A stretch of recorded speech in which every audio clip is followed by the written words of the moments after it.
பகவான் சரணம், பகவதி சரணம், சரணம் சரணம். பிரபல வியாபாரி சாகரத்தனுடைய மகன் மிகவும் நல்லவன்.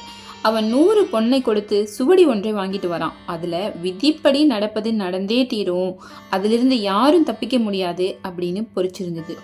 அதை கண்ட தந்தை அளவற்ற கோபம் கொள்றாரு. என்னடா இது, இதுல ஒரே ஒரு வரி இருக்கு, இதை போய் 100 பொன்னை கொட்டி வாங்கியிருக்கிறாயே, இந்த வழி போனால் உன்னால் செல்வம் எப்படி சம்பாதிக்க முடியும், இனி இந்த வீட்டுல கால் எடுத்து வைக்காதே, வெளியே போ அப்படின்னு துரத்தி அடிச்சிடுறாரு.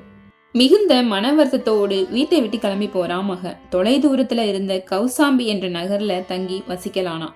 அவன் அந்த ஊருக்கு புதிதாக இருக்கவே, நீ யார், எங்கிருந்து வருகிறாய், உன் பெயர் என்ன என்றெல்லாம் விசாரிக்க தொடங்கினார்கள் அந்நகரவாசிகள். விதிப்படி நடக்கும் என்றான் அவன். எல்லோருக்கும் இதே பதில்தான். அதனால் அவனுக்கு விதிப்படி நடக்கும் என்றே பெயர் சூட்டி விட்டார்கள் அவ்வூர் வாசிகள். அவ்வூர் அரசனுக்கு அழகான மகள் ஒருத்தி இருந்தாள். அவள் பெயர் சந்திரமதி. அவள் ஒரு நாள் அந்நகரத்தை சுற்றி பார்க்க தன் தோழியுடன் புறப்பட்டாள். அப்பொழுது அந்த அரசகுமாரியை காகி நாட்டு அரசகுமாரன் பூங்காவில் சந்திக்கிறான். அவன் தன் தந்தையோடு கௌசாம்பி நகருக்கு வந்திருந்தான். இளவரசி அவ்வழகன் மீது தன் மனதை பறிகொடுக்கிறாள். உடனே தன் தோழியை அருகில் அழைத்து, தான் அந்த அரசகுமாரனை விரும்புகிறேன், நீதான் எங்கள் இருவரையும் இன்று இரவு சந்திக்க ஏற்பாடு செய்ய வேண்டும், கந்தர்வ திருமணம் செய்து கொள்ள நான் விரும்புகிறேன் என்றாள் சந்திரமதி.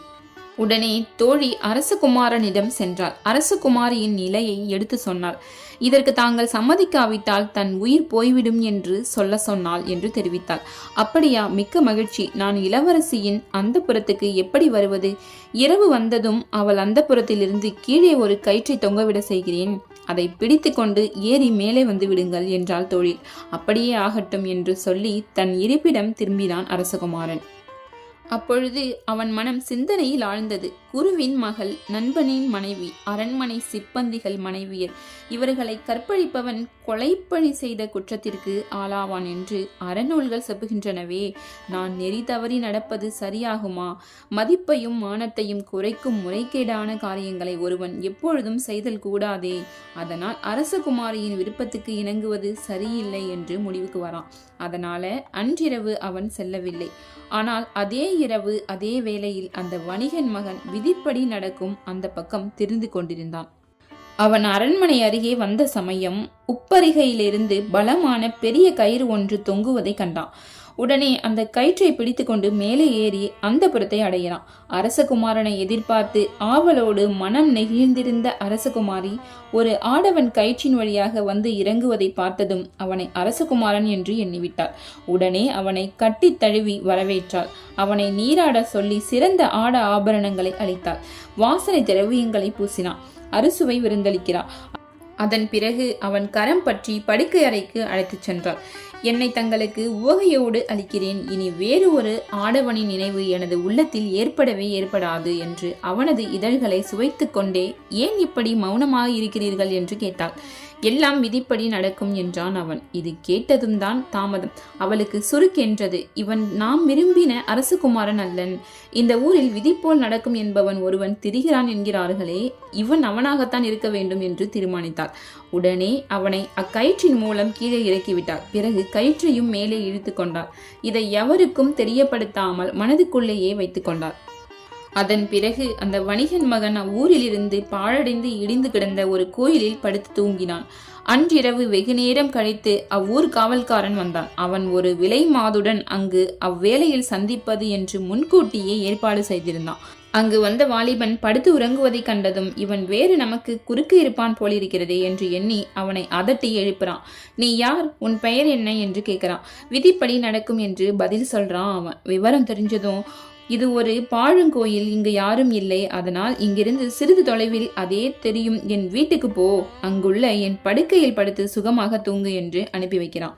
அவ்வண்ணமே அவன் ஊர்காவல்காரன் வீட்டினுள் நுழைந்தான். காவல்காரனுடைய மூத்த மகள் வினயவதி படுத்திருக்கும் அறையை அணுகினான். அவள் பேரழகு வாய்ந்தவள். ஆனால் வயதாகியும் அவளை பொறுப்போடு காவல்காரன் திருமணம் செய்து கொடுக்கவில்லை. அதனால் அன்று இரவு தான் காதலித்த வாலிபனை அங்கு வர சொல்லி காந்தர்வ முறைப்படி திருமணம் செய்து கொள்ள ஏற்பாடு செய்திருந்தாள். அவனை ஆவலுடன் எதிர்பார்த்து படுக்கையில் புரண்டு கொண்டிருந்தாள். அப்பொழுதுதான் விதிப்படி நடக்கும் அங்கு போய் சேர்ந்தான். அந்த இருட்டு வேளையில் அவனை சரியாக பார்க்கவில்லை அவள். அவனை தன் காதலனாக எண்ணிக்கொண்டு காந்தர்வ முறைப்படி உடனே அவனை திருமணம் செய்து கொண்டு அவசரமாய் படுக்கை அறைக்கு அழைத்து சென்று அவனுடன் சேர்ந்து படுத்து கொண்டாள். ஆசையுற தழுவி இரவு முழுவதும் இன்ப சாகரத்தில் மூழ்கி திளைத்தனர். கடைசியில் ஏன் இப்படி வாயை திறக்காமல் இருக்கிறீர்கள் என்று கேட்டாள். விதிப்படி நடக்கும் என்றான் அவன். இதை கேட்டதும் வினயவதி துணுக்குற்றாள். ஆத்திரக்காரனுக்கு புத்திமட்டு என்பார்களே, அது மாதிரி ஆகிவிட்டதே. ரகசியத்தில் பரபரப்புடன் செய்யப்படும் எந்த காரியமும் விபரீத பலனைத்தான் அளிக்கும் என்றெண்ணி அவனை கடிந்து கொண்டாள். வாயில் வந்தபடி திட்டினார். அவன் கழுத்தை பிடித்து வெளியே தள்ளினார்.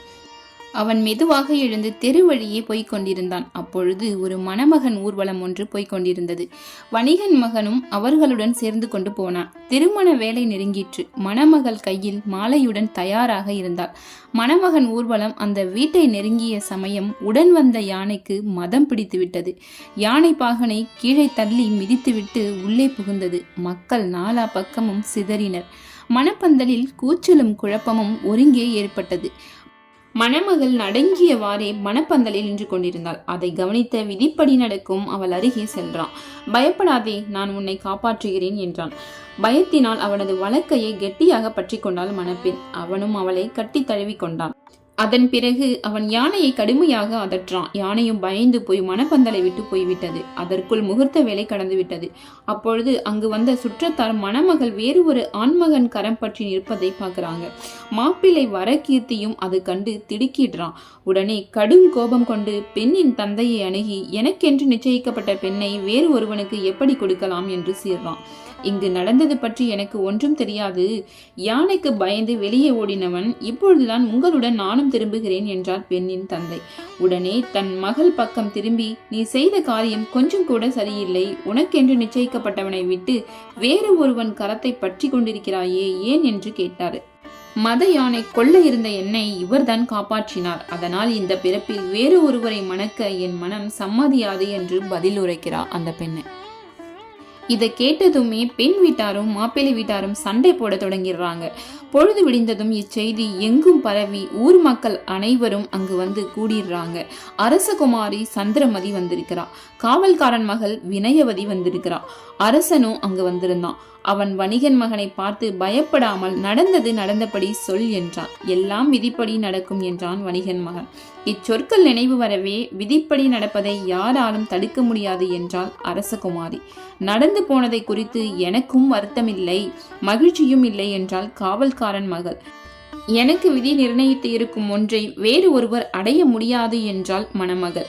இவர்கள் இப்படி சொல்வதை கேட்டு அரசனும் மற்றவர்களும் ஒன்றும் புரியாது திகைத்தனர். நால்வருக்கும் அபயமளித்து ஒவ்வொருவரையும் தனித்தனியே அழைத்து நடந்தது என்ன என்று விசாரித்தான். அரசனிடம் அவர்கள் நடந்ததையெல்லாம் ஒன்று விடாமல் சொன்னார்கள். விவரம் அறிந்து வணிகன் மகனை அருகே அழைத்தான் அரசன். இதுவரை உனக்கு விதி நன்மையே செய்திருக்கிறது. நீயும் மிக்க அறிவுள்ளவனாகவும் ஊக்கமுடையவனவாகவும் இருக்கிறாய். ஆகவே என் மகளை உனக்கு மனம் செய்து தருகிறேன். காவல்காரன் மகளையும் வணிகன் மகளையும் நீ திருமணம் செய்து கொள்ள அனுமதிக்கிறேன் என்றான். அந்த வேளையில செய்வதறிந்து விதிப்படி நடக்கும் தந்தை கூட்டத்தை விலக்கி கொண்டு ஓடோடி வராரு. தன் மகனை ஆசையுடன் தழுவி கொண்டாரு. அதன் பிறகு தன் 3 மனைவிகளுடன் அவன் வெகு காலம் சுகமாய் வாழ்ந்தான். விரும்பினாலும் விரும்பாவிட்டாலும் விதிப்படி அனுபவிக்க வேண்டியதை ஒருவன் அனுபவித்தே ஆக வேண்டும் என்பதை தெள்ள தெளிவாக விளக்கிடும் கதைதான் இது. இந்த கதை உங்களுக்கு பிடிச்சிருந்துச்சுன்னா லைக் பண்ணுங்க. சேனலுக்கு புதுசாக இருந்தீங்க அப்படின்னா சப்ஸ்கிரைப் பண்ணுங்க. மேலும் இந்த மாதிரியான ஆன்மீக கருத்துக்கள், ஆன்மீக கதைகளை தெரிஞ்சுக்க பகவான் சரணம் சேனலை மறக்காம சப்ஸ்கிரைப் பண்ணி வச்சுக்கோங்க. மீண்டும் ஒரு நல்ல கதைகளோடு உங்களை சந்திக்கிறேன். நான் உங்கள் துர்கா செல்லம்.